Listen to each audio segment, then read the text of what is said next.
Hello students, in today's lecture video, let us discuss about the cell organelle nucleus. So nucleus is the control center or brain of the cell, and it was first described by Robert Brown. There are thread-like, mesh-like network which is present in the nucleus called as chromatin, which was first identified by a scientist Fleming. So the interphase nucleus, or you can call it as non-dividing phase of the cell, during that time, it has highly extended nucleoprotein fibers, which can be called as chromatin. Why nucleoprotein? Because it is containing genetic material, DNA, as well as protein. Then inside nucleus, there is a nucleolus, darkly stained region, which contains RNA and proteins. So this is how actually a nucleus looks like. It is double membraned. In between space is called as perinuclear space.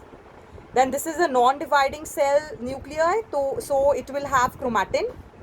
In between, nuclear pores are there.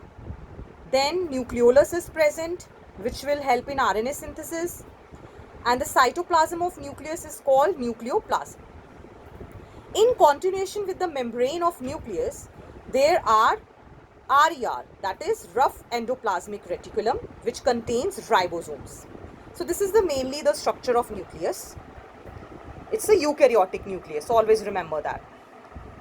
So cells which lack nuclei are also present, like erythrocytes, RBCs, sieve tubes of phloem. Then the cells which are actively involved in protein synthesis, they have large nuclei and numerous nuclei. Now these chromatin will form chromosomes when the cell is in the dividing phase. And chromosomes, because of the presence of DNA in them, it is negatively charged. So it needs certain proteins which are basic or positively charged, called as histones, for its stability. So 2-meter long DNA is packaged inside the nucleus in the form of chromosomes with the help of histones. In humans, there are 23 pairs of chromosomes, or total 46 chromosomes. Let us look at the typical structure of chromosome. It contains a centromere and a chromatid. Now let us see that on the basis of position of centromere, the chromosomes can be classified in various categories. Metacentric chromosome, which means that the centromere is at the center, so 2 equal arms.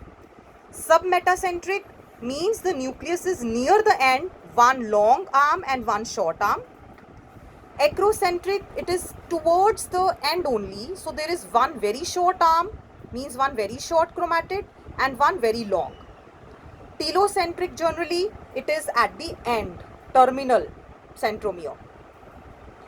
In some chromosomes, it is observed a secondary constriction is there, called as satellite.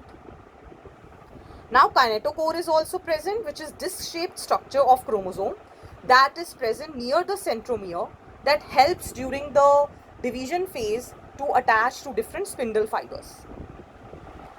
Lastly, coming to microbodies, what are these? Microbodies, small bodies. So these are small membrane bound minute vesicles.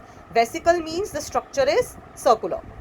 It contains various enzymes and it is present both in plant and animal cells. So there are certain peroxisomes and glyoxysomes you might have heard. So those are types of microbodies that help in oxidation, and different enzymes are present to utilize the food materials.